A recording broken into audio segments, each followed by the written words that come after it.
अस्सलाम वालेकुम वरहमतुल्लाह। दोस्तों, गंदम की कटाई बहुत सारे इलाकों में हो चुकी है और बहुत सारे इलाकों में अभी हो रही है। अब ज़मीन खाली होगी है, अगली फसल की जो है वो तैयारी शुरू हो रही है। तो जो सबसे पहला काम यहाँ पे अगली फसल से पहले करना चाहिए वो है ज़मीन का तज्ज़िया। अपनी ज़मीन का तज्ज़िया करवाएं। अपनी ज़मीन की में ये मालूम करें कि उसमें कौन से खुराकी अज्ज़ा पहले से मौजूद हैं और उन्हें मज़ीद कितने खुराकी अज्ज़ा की ज़रूरत होगी। और दूसरी चीज़, आपको पता चले कि आपकी जो ज़मीन है वो असासी है या तेज़ाबी है, ताकि आप उसकी बुनियाद पे बेहतरीन खादों की बेहतरीन मिक़दार इस्तेमाल करते हुए कम ख़र्च में ज़्यादा मुनाफे की तरफ जा सकें। दोस्तों, अब ज़मीन के तज्ज़िये के लिए या तो ये है कि आप इस जो मैं स्क्रीन पे एक तरीक़ेकार बता रहा हूँ कि अपने ज़मीन की सैम्पलिंग करें और सैम्पलिंग करने के बाद जो है उसको लेबॉर्ट्रीज़ में भेज दें। तो वहाँ पे भेज देंगे तो वो आपको कुछ दिनों के बाद जो है वो ज़मीन के तज्ज़िये की रिपोर्ट दे देंगे। उसकी बुनियाद पे आप अपनी ज़मीन में खादों की जो मिक़दार है और खादों की जो किस्म है उसकी सिलेक्शन करें। अब अगर वो आप नहीं कर सकते तो आप ये जो ज़मीनी तज्ज़िये की किट है ये मंगवा के अपनी ज़मीन का तज्ज़िया ख़ुद कर सकते हैं। अब अपनी ज़मीन का तज्ज़िया ख़ुद करने का तरीक़ेकार जो है वो मैं पहले भी वीडियोज़ में बता चुका हूँ कि आप किस तरह से अपनी ज़मीन का तज्ज़िया ख़ुद अपने फार्म पे कर सकते हैं। उसका लिंक मैं डिस्क्रिप्शन में भी दे रहा हूँ और साथ साथ शॉर्टली आपको दिखा भी देता हूँ कि ये कैसे किया जाता है। मिट्टी का सैंपल लेके यहाँ पे आ गए हैं। ये आप देख सकते हैं कि हमने आलू के खेत में से मिट्टी का सैंपल ले आए हैं और इस जो किट है इसमें अगर हम देखें तो कुछ चीज़ें हमें मिल जाती हैं। किट में हमें इस तरह के कुछ टेस्ट ट्यूब्स मिल जाती हैं जिनको हम इस सॉयल एनालिसिस के लिए इस्तेमाल करते हैं और साथ में हमारे पास ये 5 केमिकल्स हैं जो कि इस सॉयल एनालिसिस में इस्तेमाल होते हैं। इस तरह का एक शीशे का गिलास ले लेते हैं और उसमें थोड़ी सी तकरीबन 5-6 ग्राम जो है वो मिट्टी डाल लेते हैं। तो मैं इसमें पानी डाल लेता हूँ। पानी डालने के बाद मैं इसको मिट्टी को जो है अच्छी तरह से हल कर लेता हूँ। मिट्टी अच्छी तरह से हल हो चुकी है। अब मैं इसको तकरीबन 10 मिनट के लिए रखूँगा ताकि पानी ऊपर आ जाए और मिट्टी नीचे बैठ जाए। तो दोस्तों, तकरीबन 10 मिनट हो चुके हैं और मिट्टी जो है इसके नीचे बैठ गई है। अब हम ज़मीन का तज्ज़िया शुरू करते हैं। ज़मीन के तज्ज़िये के लिए ये जो टेस्ट ट्यूब है इसमें हम तकरीबन 2 से 3 ml पानी जो है वो ले लेते हैं। ज़मीन का बुखार चेक करेंगे, उसके लिए हमारे पास ये जो केमिकल है इस किट में वो मिरोशोमाइसिन है। इनकी पीएच मालूम करने के लिए इस जो पानी है इसमें हम सिर्फ 2 कतरे मिरोशोमाइसिन के डालेंगे और हमें जो है इसका रिज़ल्ट मिल जाएगा। मिक्स करेंगे अच्छी तरह से। 10 सेकंड के बाद हमें इसका रिज़ल्ट नोट करना है। इसके पैमाने के ऊपर ये आप देख सकते हैं कि ये मुख्तलिफ रंग दिए हुए हैं। इसमें से हमने देखना है कि ये कौन से रंग के साथ मैच कर रही है। तो आप देख रहे हैं कि ये यहाँ पे आके मैच कर रही है 8 और 9 के दरमियान, यानी कि इसकी पीएच जो है वो 8.5 के करीब है। और दोबारा से जो है इसी में से गिलास में से मैं थोड़ा सा पानी जो ज़मीन को हल करने के बाद हमें हासिल हुआ था वो लूँगा। वो है ज़मीन में मौजूद फास्फोरस। उसके लिए हमारे पास जो केमिकल है उसको कहते हैं वेल्दान। वेल्दान के 2 कतरे डालने के बाद हम उसी तरह इसको थोड़ा सा हल करेंगे। तो दोस्तों, अब हम ये मैच करेंगे ज़मीन के फास्फोरस वाले खाने के साथ। तो आप देख सकते हैं कि इसको जब हम मैच करते हैं तो ये 80 और 120 के दरमियान है जो इसका फ़ाइनल रिज़ल्ट आ रहा है। यानी कि इसमें जो फास्फोरस की मिक़दार है इस पैमाने के मुताबिक वो 100 के करीब है। ज़मीन की पोटाश मालूम करेंगे, उसके लिए भी हम वही करेंगे कि दोबारा से एक टेस्ट ट्यूब में 2 ml पानी लेंगे। कि पोटाश मालूम करने के लिए इसमें हम ये केमिकल डालेंगे जिसका नाम है शेनाई। इसके भी हम 2 कतरे ही इसमें डालेंगे। इसको अच्छी तरह से हल करेंगे। तो हम इस किट पर दिए गए जो है वो चार्ट के साथ मैच करेंगे। तो ये जो मैच कर रही है वो 240 से मैच कर रही है। नाइट्रोजन मालूम करने के लिए कि हमारी ज़मीन में नाइट्रोजन कितनी मिक़दार में मौजूद है। तो नाइट्रोजन मालूम करने के लिए हमें 2 केमिकल इस्तेमाल करने पड़ते हैं। एक का नाम है देनीज़ और दूसरे का नाम है एज़गी। देनीज़ को हम सबसे पहले इस्तेमाल करते हैं और इसके जो 2 कतरे हैं वो हम इसमें डालने के बाद इसको जो है वो 10-15 मिनट के लिए रख देते हैं। आप चाहें तो इसको अच्छे रिज़ल्ट हासिल करने के लिए 30 मिनट तक रख सकते हैं। तो सबसे पहले आपने देनीज के इसमें ज़मीन के पानी में 2 कतरे डालने हैं और 15 मिनट के लिए इसको रख देना है। जब ये 15 मिनट हो जाएंगे तो फिर हम अगला जो है वो एनालिसिस करते हैं। 15 मिनट के बाद जब आपको पानी इस तरह का हासिल हो जाएगा, मैंने ये पहले ही इसमें डाल के रखा हुआ है तो 15 मिनट पहले ही हो चुके हैं, तो मैं अब इसमें जो नाइट्रोजन मालूम करने का दूसरा केमिकल है जिसका नाम है एज़गी, वो डालूँगा। इसके भी 2 कतरे हम इसमें डालेंगे। दोस्तों तज्ज़िया मुकम्मल हो चुका है और हमारी रिपोर्ट जो है वो डिस्कस कर लेते हैं। सबसे पहले जो चीज़ हमने टेस्ट की थी वो ज़मीन की पीएच है। तो हमारे जो सामने ज़मीन हमने टेस्ट की उसकी पीएच थी 8.5, यानी कि पीएच जो है इस ज़मीन की असासी है और इस ज़मीन में अगर तेज़ाबी खादें इस्तेमाल की जाएँ तो वो ज़्यादा बेहतर रिज़ल्ट्स दे सकती हैं बनिस्बत असासी खादों के। अगली चीज़ जो हमने यहाँ पे टेस्ट की वो थी ज़मीन की नाइट्रोजन। तो ज़मीन की नाइट्रोजन इस सॉइल एनालिसिस किट के पैमाने के मुताबिक 150 आ रही थी, जो कि मीडियम दर्जे की है, यानी कि ज़मीन में जो नाइट्रोजन की मिकदार है वो दरमियाने दर्जे की है। चूँकि यहाँ पे आलू काश्त किए गए थे तो आलूओं ने काफ़ी ज़्यादा यूज़ भी की, लेकिन इसके बावजूद जो है वो मीडियम दर्जे की, दरमियानी दर्जे की जो नाइट्रोजन है वो ज़मीन में मौजूद है। अगली चीज़ जो हमने यहाँ पे टेस्ट की थी वो सॉइल फास्फोरस है और यहाँ पे जो फास्फोरस है वो 100 आ रही थी, जो कि मीडियम दर्जे की है, यानी कि इस ज़मीन में फास्फोरस मौजूद है दरमियाने दर्जे की, और थोड़ी सी फास्फोरस और इस्तेमाल करके जो है वो अच्छी पैदावार इस ज़मीन से ली जा सकती है। और चौथी चीज़ जो हमने यहाँ पे टेस्ट की थी वो ज़मीन की जो पोटाश थी। पोटाश इसमें 240 थी, जो कि काफ़ी हाई मिकदार में है और इस ज़मीन में थोड़ी सी जो है मुनासिब खादें इस्तेमाल करके बग़ैर पोटाश के भी बहुत अच्छी पैदावार ली जा सकती है। तो दोस्तों ये थी सॉइल एनालिसिस किट की तज्ज़िया रिपोर्ट। दोस्तों जब हम ज़मीन का तज्ज़िया किट की मदद से कर लेंगे, उसकी मदद से हमें कुछ वैल्यूज़, कुछ चीज़ें जो हैं वो मालूम हो जाएंगी कि हमारी ज़मीन की पीएच कितनी है, उसमें नाइट्रोजन कितनी है, फास्फोरस कितनी है, पोटाश कितनी है। तो ये जब सारी चीज़ें मालूम हो जाएंगी तो अगली चीज़ आती है कि कौन सी खाद इस्तेमाल करनी है और कितनी मिकदार में इस्तेमाल करनी है। तो इसके लिए हमें सबसे पहली जो मालूमात होनी चाहिए वो ज़मीन की पीएच है। ज़मीन की पीएच मालूम करने के लिए हमने जो केमिकल इस्तेमाल किया था मरोशोमाइसिन है। तो हमें जो ज़मीन की पीएच की मालूमात होगी, अगर ज़मीन की पीएच 7 है तो वो मुतदिल होती है, और अगर 7 से नीचे है तो वो तेज़ाबी होती है, और अगर 7 से ऊपर है तो वो असासी नोयत की ज़मीन होती है। तो अगर तो आपकी ज़मीन जो है वो, उसकी पीएच जो है वो 6.6 या 6.5 से लेकर 7.6 या 7.5 के दरमियान है, तो बेहतरीन किस्म की ज़मीन है। उसमें तमाम खुराकी अज्जा मुकम्मल तौर पे बहुत ही अच्छे तरीके से ज़मीन से पौधे में मुंतकिल होंगे। लेकिन अगर उसकी ज़मीन जो है वो तेज़ाबी साइड पे है, तो उस सूरत में ये के साथ जो है आयरन और एल्यूमीनियम के साथ जो है वो फास्फोरस की फिक्सेशन होती है। जो आप डीएपी डालते हैं वो फिक्स हो जाती है। और अगर उसकी ज़मीन की पीएच जो है वो 7.5 से ऊपर है, तो उसकी पीएच फिक्सेशन जो है वो कैल्शियम के साथ बनती है और कैल्शियम के साथ मिलके वो पौधे को नहीं मिल पाती।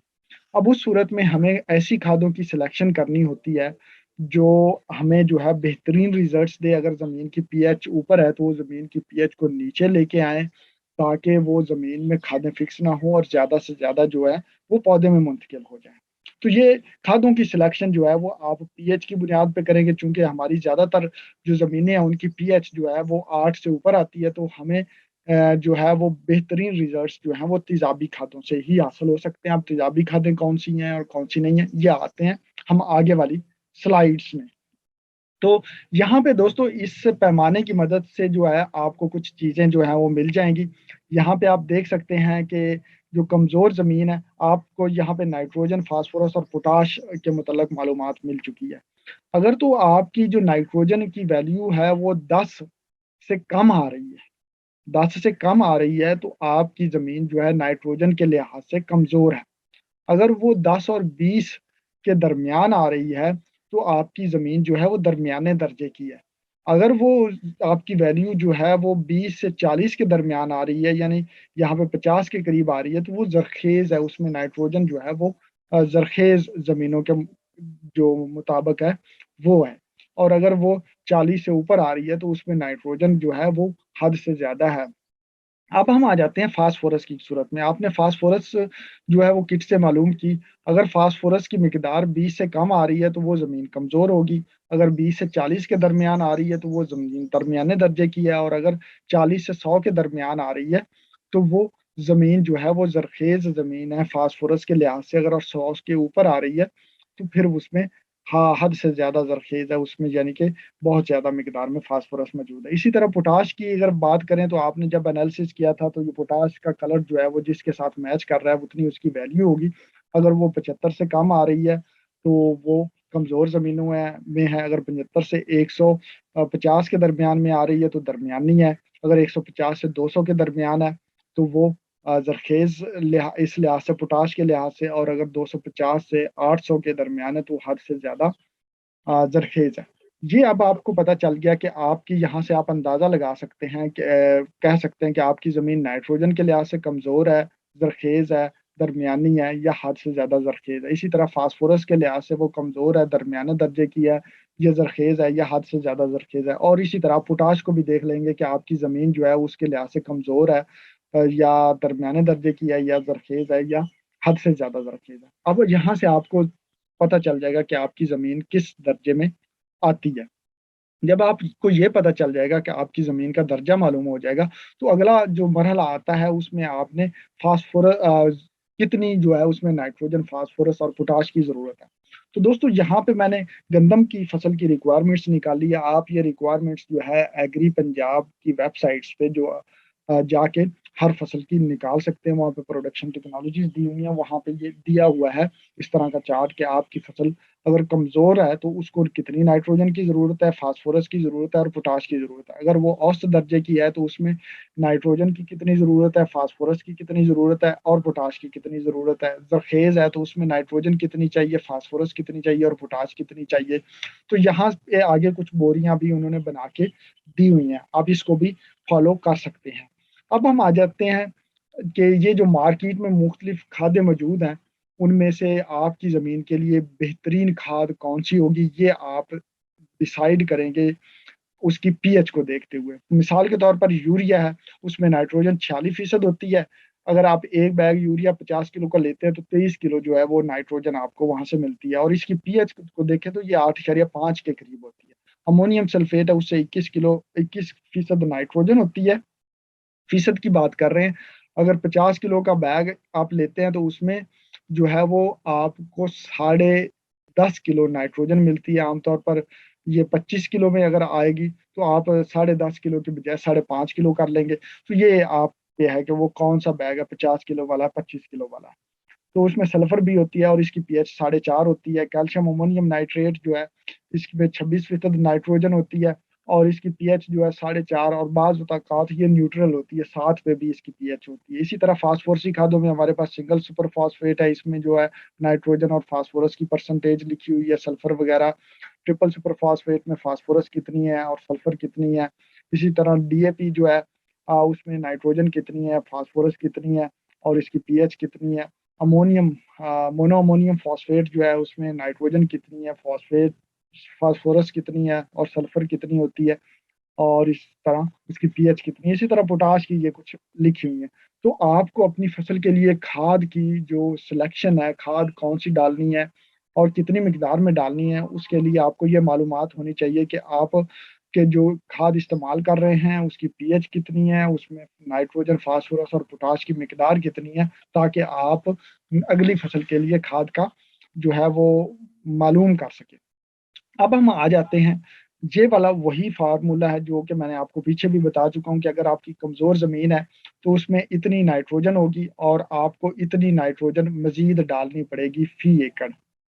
और अगर आपकी जो पीपीएम जो है, अगर आपका जो है वो 20 से कम आ रहा है, यानी कि इस रेंज में 0 और 80 के 20 के करीब आ रहा है, इसके साथ मिल रहा है येलो कलर के साथ, तो वो 20 से कम है।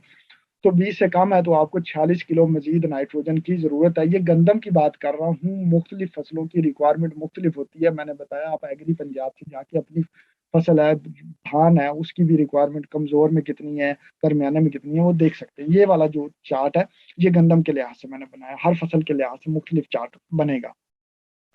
अगर वो जो पोटाश है वो 75 से कम आ रही है तो वो 45 आपको मजीद डालनी पड़ेगी, 45 किलोग्राम फास्फोरस गंदम पोटाश जो है।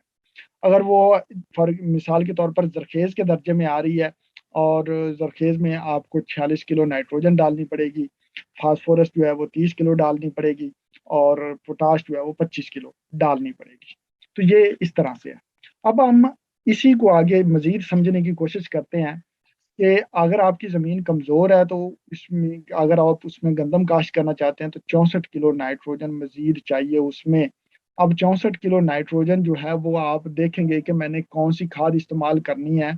मिसाल के तौर पर अगर आप यूरिया इस्तेमाल कर रहे हैं, तो यूरिया के 1 बैग में जो है वो 23 किलो, 50 किलो वाले बैग में 23 किलो नाइट्रोजन होती है।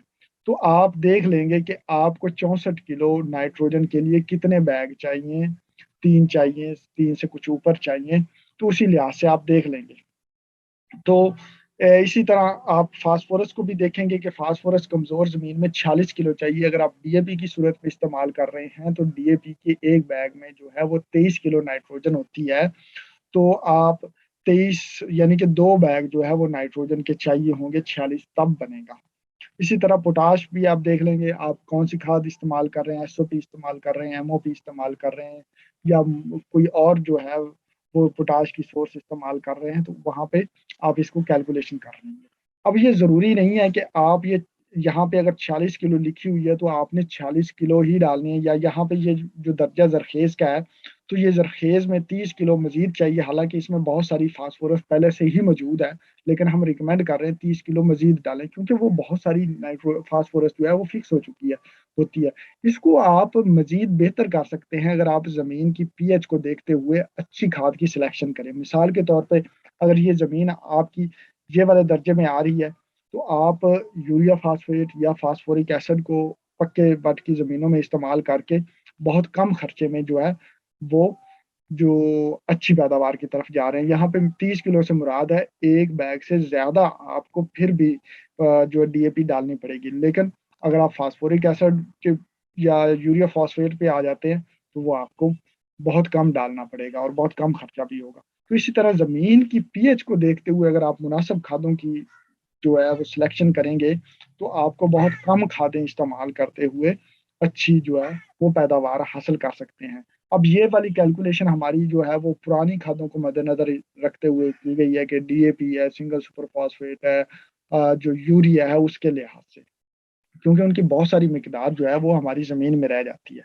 तो यहाँ तक हमने देख लिया। अब ये जो किट है, ये जो कंपनी के मुताबिक ये किट जो है वो पाकिस्तान में मौजूद स्टैंडर्ड निजी और सरकारी सॉयल एंड वाटर टेस्टिंग लेबॉर्टरीज के नतज से 90% तक मुताबिकत रखती है।